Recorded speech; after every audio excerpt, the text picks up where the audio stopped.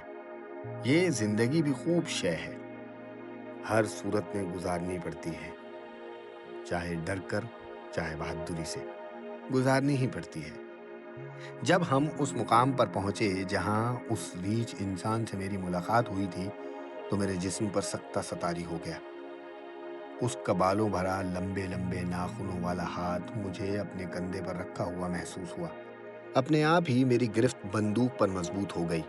میں نے گھبرا کر چاروں طرف دیکھا اور کہا، یہی وہ جگہ ہے، یہی وہ جگہ ہے۔ رئیس بھائی نے اس جگہ کا بغور معائنہ کیا، تھوڑا اوپر آگے پیچھے ہر جگہ جا کر دیکھا، لیکن کوئی بھی ایسی چیز نظر نہ آئی جس سے اس ریچھ نما انسان کے وجود کا احساس ہوتا۔ ویسے زمین پتریلی تھی، اس پر قدموں کے نشان ڈھونڈنا بیکار ہی تھا۔ پھر ایک جگہ رک کر رئیس بھائی نے پہاڑی ٹیلے کو دیکھتے ہوئے کہا، کیا خیال ہے، پہاڑی کے اوپر چڑھا جائے؟ میں نے دشوار گزار راستے کو دیکھتے ہوئے کہا، میرے لیے تو اوپر جانا بہت مشکل ہے، کیا آپ آسانی سے چڑھ سکیں گے؟ چڑھ تو جاؤں گا، اترنا ذرا مشکل ہوگا۔ تم ایسا کرو، منشی کے ساتھ یہیں ٹھہرو، میں مزدوروں کو لے کر اوپر جاتا ہوں۔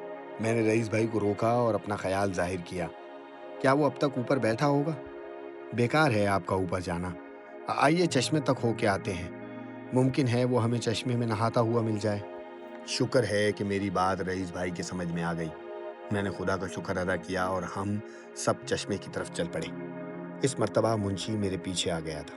پورا راستہ خیریت سے گزرا، چشمے پر بھی کچھ نہ تھا، ہر طرف پرسکون خاموشی چھائی ہوئی تھی۔ تب اچانک ہی میری نظر چشمے کے اس پار درختوں کے جھنڈ پر پڑی، بلکہ یوں کہنا چاہیے کہ ہم دونوں کی بیک وقت اس پر نظر پڑی۔ ایک چیتل بڑے سکون سے کھڑا تھا اور اسے ہماری آمد کا ابھی احساس نہ ہوا تھا۔ گولی چلاؤ، رئیس بھائی نے مجھے اشارہ کیا۔ رئیس بھائی، یہ بندوق کی زد سے باہر ہے، آپ چلائیں گولی۔ میں نے اپنی بندوق کندھے سے اتارتے ہوئے رئیس بھائی کو آگاہ کیا۔ اتنی دیر میں اس میں حرکت ہوئی، وہ آہستہ روی سے آگے بڑھا، ابھی 2-4 قدم ہی آگے بڑھا ہوگا کہ دھماکہ ہوا۔ رائفل کی نال گولی اگل چکی تھی۔ پھر میں نے اسے گرتے ہوئے دیکھا، ساتھ ہی رئیس بھائی کا نعرہ مستانہ سنائی دیا۔ ہم سب اس طرف کو دوڑ پڑے۔ میں نے دیکھا کہ منشی ہم سب سے آگے ہے، مزدوروں سے بھی آگے۔ مزدوروں کے پیچھے رئیس بھائی تھے اور سب سے آخر میں چشمہ پار کرتے ہوئے کئی بار پتھروں سے پھسلا، پانی میں گرا، گرتا پڑتا آخر چشمہ پار کر ہی گیا۔ جب میں اس کے نزدیک پہنچا تو رئیس بھائی کو چاقو چاقو پکارتے ہوئے سنا۔ پھر میں نے منشی کو اپنی واسکٹ کی جیب سے چاقو نکالتے ہوئے دیکھا۔ یہ ایک 6 انچ کا لمبا، کھٹکے سے کھلنے والا رامپوری چاقو تھا۔ منشی نے بڑی پھرتی سے اسے دبوچ لیا، مزدوروں نے اس کی مدد کی۔ منشی نے آنن فانن اس کے گلے پر چاقو چلا دیا۔ آخر اس کے تڑپتے جسم کو قرار آ گیا۔ گولی اس کے جسم میں پیوست ہو گئی تھی۔ زخم اتنا سخت تھا کہ وہ گولی لگنے کے بعد مشکل سے 2-4 قدم بھی نہ چل پایا ہوگا۔ میں منشی کی صورت بڑے غور سے دیکھ رہا تھا۔ یہ وہی منشی تھا جس کا کچھ دیر پہلے خوف سے برا حال تھا۔ وہی منشی کتنا بدلا ہوا نظر آ رہا تھا۔ چیتل کی کھال سے اپنا خون آلود چاقو صاف کرتے ہوئے اس کے چہرے سے کرنیں پھوٹ رہی تھیں۔ مجھے بعد میں معلوم ہوا کہ چیتل کو دیکھ کر منشی کے چہرے سے خوشی کیوں جھلک پڑی تھی۔ اصل میں یہ سارا کرشمہ گوشت کا تھا۔ اس جنگل میں گوشت کا میسر آنا